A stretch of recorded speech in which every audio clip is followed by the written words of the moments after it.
Nine, 2, 51, 7, 17, 11, 4, 48. No, those are not lottery numbers. Welcome to episode 5.9 After the Whistle. I'm your host, Brian Moore. Greg Tester. And, of course, conspicuously absent, Mr. Tom Crigger. I'm going to try to fill Crigger's try to fill his shoes tonight. Well, Tom Crigger is, as our professor would say, in absentia. He will not be here today. He is heading to, was it New York? I think so. New York. So he's on his way. So hopefully he'll have a safe trip. Won't be detained or anything like that. He did go to Canada and managed to get back without getting Brittany Grinded. So I think it's probably a good chance that he can go to New York and do the same. But we're flying without him here this evening on episode 5.9. We're going to get straight to it here in just a second. Last week's recap of our games. And we're going to start out with a big one, somewhat of a major upset. Honaker 52, Patrick Henry 49. And those numbers that I was quoting earlier were all touchdowns by Mr. Aiden Lowe for the Honaker Tigers. Honaker trailed 21-0 early in this game. Aiden Lowe had touchdown runs of 9, 2, 51, and 7. And he also had receptions for 17, 11, 4, and 48, record-setting night for the Tiger from Honaker. And Honaker pulled off a shocker here. I did not see that coming. Absolutely, man. I think Honaker is priming at the right point right now, and I think they got enough skill guys that they can do some major damage in the playoffs. I think if they get a couple of things lined out, I think they've been banged up early. I think even Mr. Lowe was banged up early, and when they played a couple teams early, but I think they're playing good right now at the right time. Well, I ain't gonna say they held the PH's rushing game in check. But they were able to play with it and answer point for point. And then Honaker comes down in thrilling fashion and wins this ballgame. Jaquan McPhail had 251 yards, 4 touchdowns for PH. Interesting stat coming out of this game is even though PH lost, they're still number one in the ratings, BHSO ratings. So morally, I'm sure it's a setback for them, but just like you said, they're one of the top 2 or 3 teams in the region, and now Honaker, who has kind of snuck in on everybody, so it's going to be interesting in playoff times. You could be seeing teams going in 2 different directions. I think Honaker's quarterback is playing a lot better right now too, and they got a lot of targets and got Low in the backfield. They use him everywhere, man. He's a receiver, he's that quarterback, he's a wildcat, so he's everything. So he was everything the other night. I think they're a sleeper in this 1D right now. Things starting to get a little bit interesting here in 1D. All right, up next we got Chilhowie and Virginia High. Virginia High 49, Chilhowie 7. Brody Jones scored 2 touchdowns on defense. He passed for 1 score. Bearcats win this one running away. They had a 49-0 lead. Chilhowie falls to 0-8. About what we expected in that one.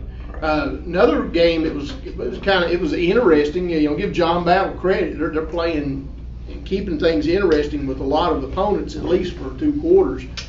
Gate City 54, John Battle 21, and this is another team you got to look out for.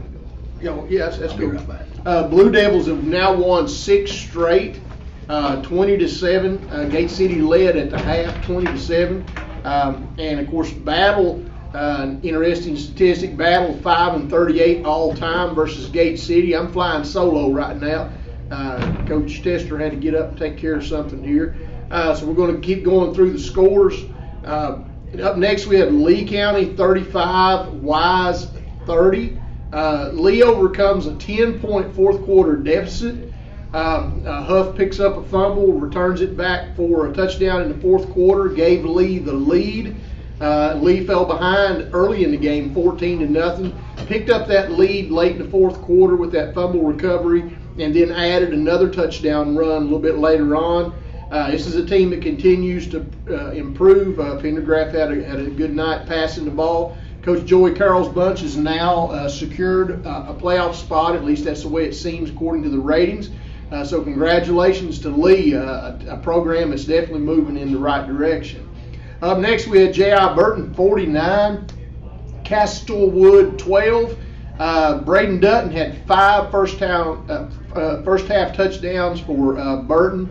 And the Raiders ran away with this one. Now Castlewood has dropped 7 straight in a row after getting that early season win. And now Burton is 4-4, Wood 1-7 overall. So it's been a tough season for first year Castlewood coach there, Bubba. But I think he's going to get things straightened out. It's going to take a little bit of time. Tom Walker, Cumberland District win 40-20 over East Side. Darren Gully was 10 of 14 for 211 yards, 3 touchdown passes for the Pioneers. Tom Walker with a whopping 561 yards of offense against the East Side. Up next, we got Tazewell 28, Marion 13. Cassius Harris and Kyzon Taylor both scored touchdowns in the fourth quarter. This game was much closer than what people think. Marion trailed 14-13 at the half. And Marion took the opening possession in the third quarter and ate up the entire clock on about a 20-play drive. Actually ate up the third period and part of the fourth quarter and got down to the 5-yard line, a chance to go ahead, and Tazewell's defense stiffened up, and they were able to stop them at the 5-yard line.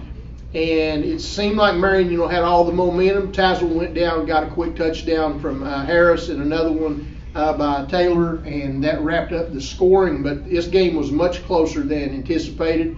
Marion is in the games. I think they're just young and inexperienced. Tazewell continues to be an enigma. Can't figure them out. They play one team and just dominate, play another team, and they seem to get by. So I don't know how to read that one or anything, but hats off to the Bulldogs anyhow for the win. Twin Springs 48, Cumberland Gap Tennessee 8. Ryan Horn 222 yards rushing, 4 touchdowns for the Titans. Twin Springs had this one in control from the opening kick.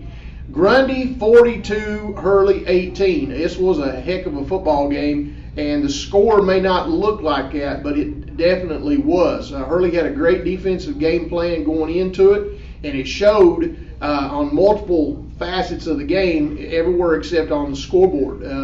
Give you a little bit of an example here. Ian Scammell had 208 yards rushing, 3 touchdowns, par for the course for Scammell. And I'll mention him again here in a second, but Grundy only had a 14-6 halftime lead. And, going into halftime at the Cliff, this was a pretty good situation for Hurley, who came up just short in the red zone multiple times against Grundy, unable to actually score when they were down there. And Hurley held a 352-287 rushing advantage for the game. So the Rebels did what they needed to do. Hurley had 64 offensive plays. Grundy ran 27. Hurley kept the ball away from them, was able to use clock, just weren't able to score. And eventually in the end it came back to get them, and it was the third quarter that put Hurley behind and put them in a position where they had to do some things that they didn't want to do in order to keep it close. Ian Scammell, I mentioned him before. He is now Buchanan County's all-time leading rusher.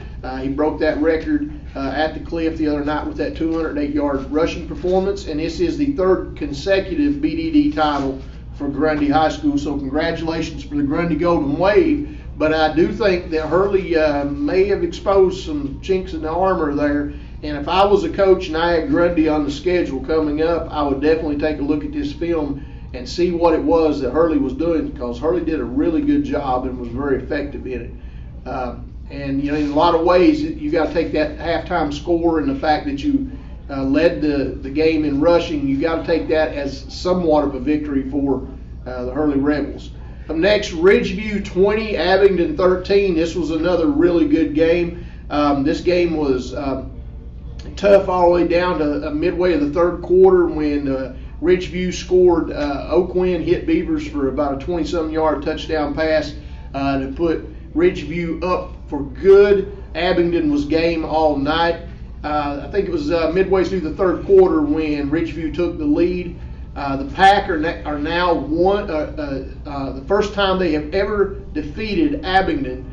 So congratulations to them on that. Coach Stanley's team is now 8-0, and we're setting up for that showdown with Graham. At least that's what everybody's thinking. The Falcons had an early 13-0 lead, and Oakwin and company were able to come back on a high point for Abingdon. Lucas Honaker had 144 yards rushing on 30 carries and 1 touchdown. For Abingdon.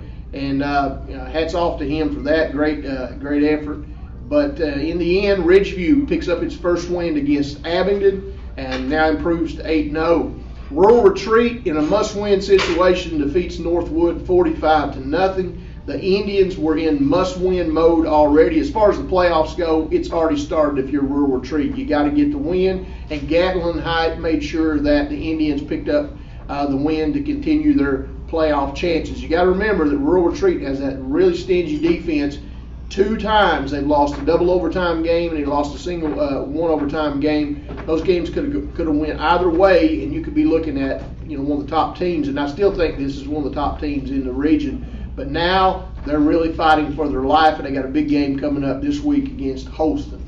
Next, we've got Holston Cavaliers 38, Lebanon 27. Didn't quite see that. I thought Lebanon would pull this out. The Cavs jumped out to a 24-14 halftime lead. Reese had 4 touchdown passes for Lebanon, so that's a good sign for the Pioneers. But they just were not able to stop Lebanon's offense. And Holston gets a big win. And there was a lot of points riding on this game right here. This win probably has solidified Holston a spot in the playoffs for sure. So congratulations to Holston. All right, that takes care of all of our games for last week. And all of our games, of course, our recap is brought to you by the fine folks down there at Buchanan Therapy Services, located in the Grundy Plaza. For all of your physical therapy needs, rehabilitation, check out Buchanan Therapy Services. All right, let's see what we've got up next here. Our Peak Performer of the Week, and this week's Peak Performer of the Week is a no-brainer. Mr. Aiden Lowe from the Honaker Tigers, who scored 8 touchdowns in the 52-49 win over Patrick Henry. Mr. Lowe had 212 yards on rushing on 19 carries, 4 touchdowns, and he had 6 receptions for 90 yards receiving and 4 touchdowns as well. Congratulations to Mr. Aiden Lowe, our True Point Bank Peak Performer of the Week. Up next, we have our movie lines, and we'll go back to that in just a moment. But until then, we're going to take a quick break, and we'll be right back. Good morning, America. I'm Charles. That is the World Trade Center, and we have unconfirmed reports this morning that a plane has crashed into one of the towers of the World Trade Center. There is a major incident in Lower Manhattan. We just got a report in that there's been some sort of explosion at... Good evening, and we begin tonight with the monster hurricane and its deadly impact already. And tonight, up and down the East Coast, All right, welcome back to the show. Congratulations once again to Mr. Aiden Lowe, Honaker Tigers, our Peak Performer of the Week, brought to you by True Point Bank. Coach, you're back with us. Up next, we got our Who Said It. But before we get there, I want to ask you a little bit about that Hurley Grundy game. Talked a little bit about it earlier in the recap. Sound like you guys had a pretty good game plan. Well, we tried to. What we wanted to do, we know how explosive Grundy's offense is, and our game plan was to keep the ball, milk the clock, keep their offense off the field, and I felt like in the first half we really did that. I think it was 14-6 at first half. I think we had the ball the whole first quarter. Offensively, we ended up with 357 rushing yards. So we outrushed Grundy as a team. Right.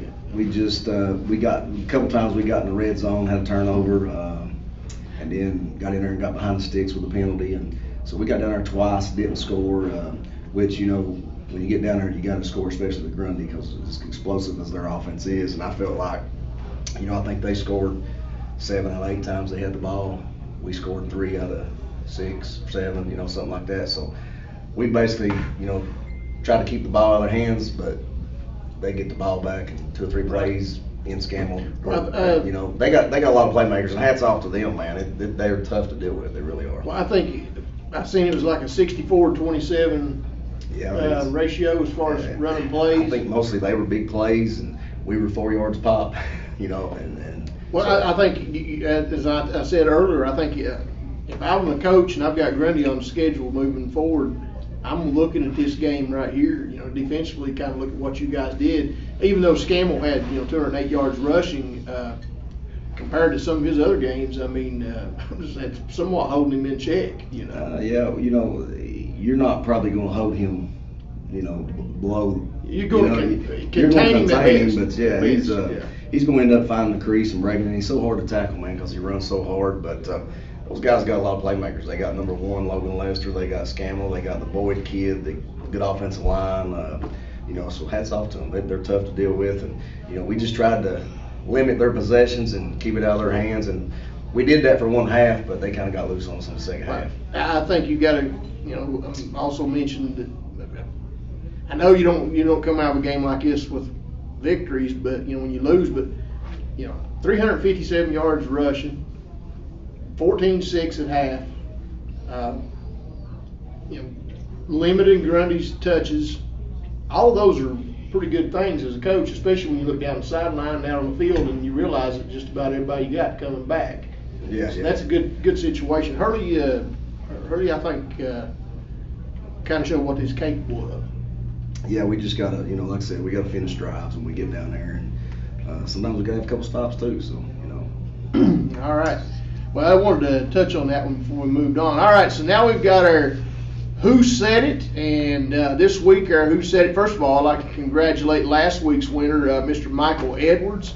Michael Edwards was the one to get it correct, and he's been entered into our drawing. Right now we have Rochelle Palmer, Haley Moore, Alex Tabor has been in 4 times, and now we add Michael Edwards to that drawing. And the way this works, I give you the quote, and when I give you the quote, you tell me who said it, if it was in a movie, where it was at, and you're the first one to type it in on our Facebook page. It has to be on our Facebook page right underneath episode 5.9. First person to respond will be entered into our free pizza contest. All right, so here we go.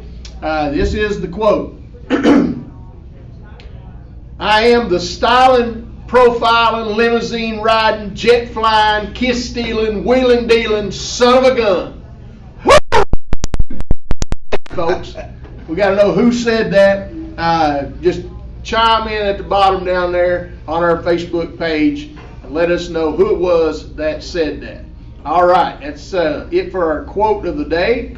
Let's see what we got up next is our BELLACINO'S Player of the Week. This week we don't have a video of our BELLACINO'S Player of the Week, but we'd like to recognize Mr. Peyton Hurley of Hurley High School. Peyton, 14 carries, 144 yards rushing, and 1 touchdown in Hurley's loss to Grundy. Congratulations, Peyton, on being our BELLACINO'S Player of the Week. All right, each week at this time, we usually drop in, do our little Stump the Crig, brought to you by Grundy Auto Sales. Unfortunately, you'll notice Crig's not with us today, but boy, we've got a guest with us today. And our guest today is going to come in. He's going to give us our answer, and he's just right off camera here. You going to try it? Come on in, Zane. Just come. You don't have to do nothing but tell us the answer. Surely you're as smart as the Crig. You can do it. Tommy Crigger can do it. Anybody can do it. If he can do it, anybody can do it. All right, so here's what I have. I've got an envelope here, and this envelope has been hermetically sealed. It's been placed in a bank vault at True Point Bank down here in Grundy. It's been under the watchful eye of armed security, and what's happening here this evening, folks, could be historical. For 5 years, we have failed to stump the Crig, so now we're going to try to stump Zane just one time here. And we're going to see how easy this is. Zane has not seen the answer to this question. I have not seen it. And I'm going to let Zane tell us what he thinks the answer to this question is. Zane, are you ready? What's the answer? Tie one shoe. Tie one shoe. Tie one shoe. Tie one shoe. This boy speak Mandarin Chinese or something? You speak Chinese? Tie one shoe. That you sure that's your answer? All right. Tie one shoe. Sound like something Crigger would say. Crigger call you and tell you to say that. All right, here we go. Let's take a look at the envelope. The answer is tie one shoe. Here's the question. What do you call a Chinese man with only one foot? Tie one shoe. Well, that's true. He only ties one shoe, don't he? You had to phone Crigger on that. All right. Well, he had to call. No, you had to. Did you call Crigger? You sure? All right. Well, this ain't as hard as we think it is. You ever thought about that? Maybe it's not as hard as we think. Congratulations there. Zane has proven that maybe this isn't as hard as we thought it was. Tie one shoe. What do you call a Chinese man with only one foot? All right. So we were unable to stump Zane. All right, let's see what we've got next year. Brought to you by the Wooden Horse Grill. We've got our top 5 picks. Coach, I'll let you start with your 1A top 5. Brought to you by the Wooden Horse Grill. Stop by and check them out. Food so good, make your tongue want to slap your brains out. All right, number 5, I got the Houston Cavaliers sliding in at number 5 in 1D, and I think any of these next 2 to 3 teams are sleepers in this 1D. I think Houston is a sleeper in this 1D. And number 4, I got the Royal Retreat Indians. Could be a tough out also in 1D. And number 3, which I already said, the Honaker Tigers is my number 3 this week. And number 2 is the Grundy Golden Wave. And at number 1, even after the loss, just like the power point ratings, I got the Patrick Henry Rebels at number 1. All right. We've got some things going on here. I've got number 5, and I took Lebanon out after their loss to Holston. Moved the Holston Cavaliers in number 5. I've got the Rye Cove War Eagles at number 4. And number 3, I've still got the Retreat Indians. I still think they're one of the better teams in the region. It would be a sad thing if they didn't make the playoffs. A lot of people would be happy, except for them. Number 2, I know they got the loss hung on them there, but I'm on with the Patrick Henry Rebels still at number 2, and number 1, I've got the Grundy Golden Wave. I will say Honaker has piqued my interest now, so I'm going to keep an eye on them the next little bit and see what happens. I'm telling you, man, they got, I don't know, I just thought when we played them, they had so many skilled kids that they could just put you in so much space, and they're hard to deal with. Just a matter of fine-tuning. Yeah. All right, 2A. You want to go or you want me to go first? I'll go. Number 2A, I got Coach Patterson and the Virginia High Bearcats coming in at number 5. Number 4, I got Old Faithful Travis Turner and the Union Bears coming in at number 4. Number 3, I got the Gate City Blue Devils at number 3. Number 2, still got the Wolfpack, and number 1 is Tony Palmer and the G-Men. Palmer Patron. All right. We could probably put Graham's JV team in that top 5 too. That possibly could. Number 6, Graham G-Men's JV team. Yeah. All right, number 5, I've got the Virginia High Bearcats. First time I put them in the top 5 this year. I still think they're competing for the 1A state title, though. They need to play some 2A teams here. Union Bears coming in at number 4. Gate City Blue Devils, number 3 for me. And I've got the Ridgeview Wolfpack at number 2, sitting at 8-0. And now I got Tony Palmer's G-Men at number 1. So it's inevitable these teams are going to square off, I think, possibly in the finals. But you never know. There's a lot of good teams there that they got to go through to get there. I think Ridgeview is Suspect. I still think they're finding their way. I don't think they've got their true identity yet. I agree with you on that. I'm very skeptical. Not that they're not good. You were just talking about finding your rhythm a minute ago. I still don't think they've found their identity. And I think any one of those teams there, Union and Gate City, can knock them off if they see them early. Yeah, good game plan, just like we was talking about with the Hurley game. Good game plan change everything. All right, let's take a look at, well, that does it for our top 5, brought to you by the Wooden Horse Grill in Hurley, Virginia. Food so good, make your tongue want to slap your brains out. All right, up next, we've got our pigskin prognostications brought to you by Buchanan General Hospital. We're going to go straight into the picks right above our heads here. I'm going to put our records, and we will give Coach Crigger a call and let him do his picks online for us so that we can keep everything lined up. But you can look right above our heads here, and it'll have our overall records. Let's take a look at this week's games. Got some good ones shaping up here, and a lot of them. All those bye weeks pretty much over with for most people. The first one up, we got Abingdon at Union. Abingdon showing some toughness here. This ought to be a heck of a football game. It's at Union, so give Union the edge. I think Abingdon up front because they're really big and strong up front. I think Union skill-wise, but it's at Bullitt Park, so I'm going to go with the Bears. I'll tell you what I'm going to do. I'm going to pick Abingdon in this one. I think I might be going out on a limb on this one. I know it's at Union. Abingdon, I think is, I don't know. Abingdon, I don't know if they necessarily have the weapons. I think Union controls that clock. You know what's going to happen. But I'm going to try to gain one on Crigger here, and I'm going to pick Abingdon. That means you could gain one on me. I want to pick Abingdon. Gate City, you going to go back and change that? No. Gate City at Central. Gate City at Central. I don't know what's happened to Central here in the last couple games. They're on a little slide, but they better get it together this week. If what you already got typed in there? And Yeah. You just did that real slick. So Give me pick mine first. You done picked it. So Gate City, folks. Man, I don't know. It's at Wise. That Wise. Gate City's rolling right now, but I think Wise comes out and plays hard on this one and gets a squeaker here. I'm going to go with Central. All right. Lee at John Battle. I think Pendergraft, Coach Carroll's team is doing really good right now. It looks like they're going to be in the playoffs. They've secured a playoff spot. Got that big win against Wise, 35-30. I think Lee takes care of Battle. Give me the Generals also.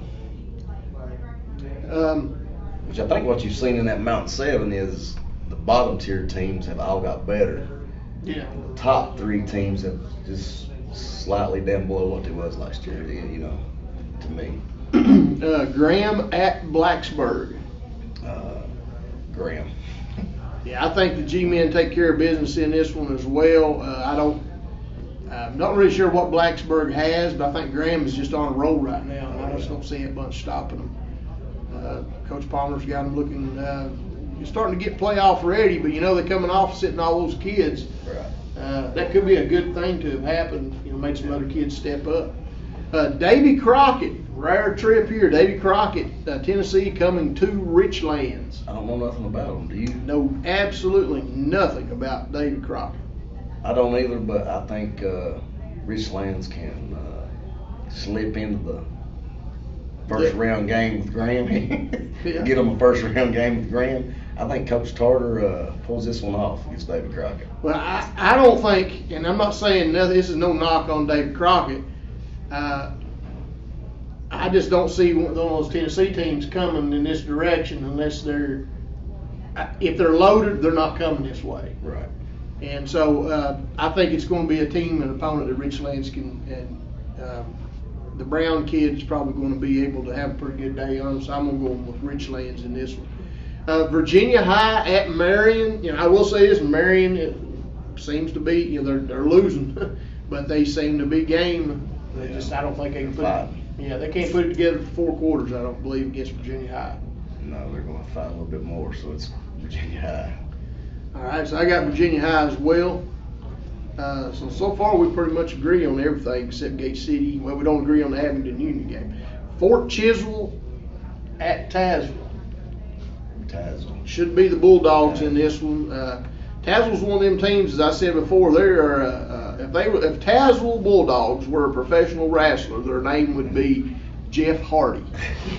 You don't never know what to expect from them. I'm gonna give them a little props. Crigger ain't sure. He used to talk about their defense a lot. Yeah. They left it at the Cliff, or they left it in Richlands or something. But I seen Tazewell's defense against Grundy on film, and they got after it. Well, I tell you, I give them props. They got their game against Marion last week was 14-13 at halftime, and Marion kept the ball for 20 straight plays, eat up the whole third quarter, drove it down to the 5-yard line.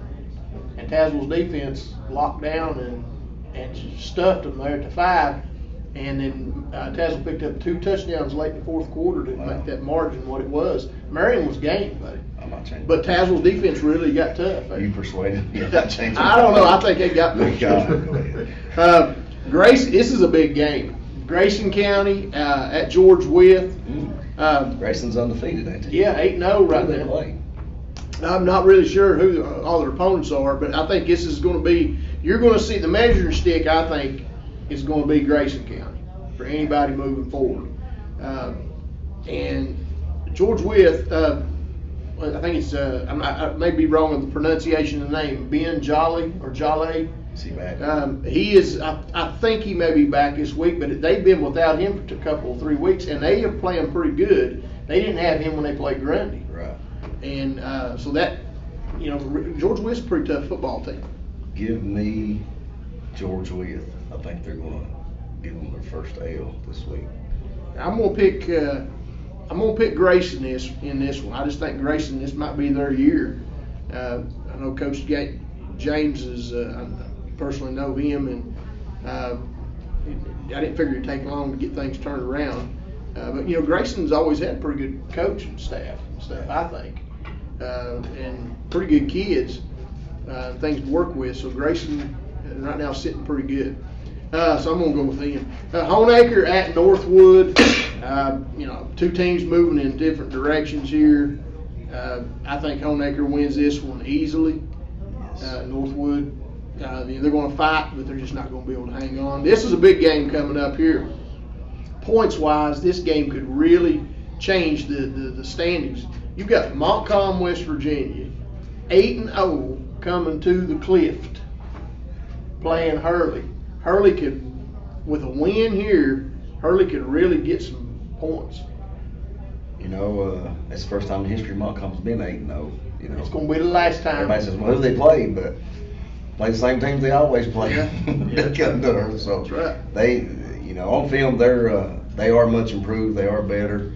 You can't take them. We can't take them lightly, man. We got to have this one to get in anyway. So. I tell you, and this is my take on this. You can show this film to the boys of Hurley if you want to. They can, and I don't know what kind of kids y'all got to wear. I'm not knocking them or anything. They can crawl in the hole and cry about last week, or they can man up and play this football game right here and set themselves up for a good spot in the playoffs. Absolutely. Because that's what they're looking at right now. And I think I'm picking Hurley in this one at the Cliff. I think Montcalm's win streak ends. I think defensively you all will have them ready. They throw the ball around a lot, and they got some good skill kids. So we got to cover the pass and establish the line of scrimmage. All right, up next we got this was an odd one. Roanoke Catholic at Castlewood. Mustard Biscuit Brigade hosting the Celtics from Roanoke Catholic. Don't know anything about them. I know the private. I'm going with Roanoke Catholic. They usually have pretty good athletes. I know in basketball and stuff. And Castlewood, sitting at 1-7, losing 7 straight. I don't know why Roanoke Catholic's on the schedule. Maybe it's a comparable opponent, but I'm going with Roanoke Catholic. Can Bubba Ball do it? Can Bubba Ball do it this week? I don't know. Roanoke Catholic just sounds like athletes to me. Well, I know when we played them, they used to come to our basketball tournaments. That's all they had with athletes. So, yeah. Sorry, Bub. I'm going with Roanoke Catholic, buddy. All right. I don't know if Patrick Wade had anything to do with scheduling that, but we'll find out more about it after this week. Rye Cove at J.I. Burton. This could be a tough one. Rye Cove much better record-wise. Burton sitting at 4-4, but Burton's 4-4 is probably as good as theirs. I think it's going to be a good one. You know, I got to give Ryko props. They're really well coached defensively and offensively, but much improved, and they will be game. I think Burton's just got a little bit too much speed for him. So I'm going with Burton. I'm going with that too, and I will say this. I say they keep it close for a half. The fact that it's at Burton, I think, is also an advantage for Burton. If Rycove wins this game, they will do 1 year's worth of growing up in one night. And what I'm saying is they're a young football team. We know that. This is a game that on paper they ought to win. It's the kind of games that kids they lose their focus on. If they don't lose their focus and they manage to pull this win out, you better look out for Rycove next 2 or 3 years. Tom Walker at Twin Springs. This actually could shape up to be a pretty good one. It's at Twin Springs. Now I'm going to take Twin Springs. I think the Horn kid is probably going to have 200 plus on the ground against Tom Walker. I agree. Now Tom Walker had 570 yards offense last week against Eastside. It could be a game, but I'm going. It's at Twin Springs. I'm going with Twin Springs. They're playing pretty good right now. So. All right. PH at Chill High. Upset alert. Upset alert. I'm going with PH in this one. Chill High is 0-8. That's really Jeff Robinson's really on the other side of the fence than what he usually is. Yeah, a few years ago he was. Yeah. So it happens. PH still ranked number 1. McPhail. PH. Yeah. PH. I think in company good speed. I think they're just going to run the ball well and do what they do and get back in the win column. All right, our last game is Holston at Rural Retreat. And boy, this is going to be a good one. Rural Retreat is in must-win situation. Now, there's things that could possibly happen that could still get them in, but the way they're looking at it, Coach Hughes and company, they got to win this ball game. They're hosting. This is a big, big football game. Holston is probably in no matter what happens. Rural Retreat's got to get the win here. I'm going with Rural Retreat. They're my sleeper right now in 1D. I keep singing her praises. And Holston is too. Yeah, Coach Akers' bunch is doing really well. I'm going with Rural Retreat in this one. I think you back somebody into the corner, they got to come out fighting, and I think that's what's going to happen. If I was going to buy a ticket to go watch somebody play this weekend, I'd go watch Montcalm and Hurley. It's close. I'd go watch Holston Rural Retreat. It's close. Yeah, Holston or Rural Retreat. I think Rye Cove and Burton's going to be a good football game, and Abingdon and Union I think will be a good one. Well, Gate City and Central. There's going to be a good football game somewhere in Southwest Virginia this week, no matter where you go. All right, well that takes care of our picks. Brought to you by Buchanan General Hospital. Took a little bit more time than usual on that. I don't have anything, Coach, unless you do. I'm good. All right. Did I hold Crigger's spot down? Did a pretty good job. I think Zane did an excellent job on getting that quote correct there. And if it's fact, if it's that easy, then maybe we all ought to try it sometime.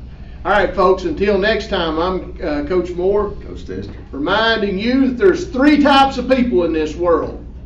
The kind that can count and the kind that can't. Good night.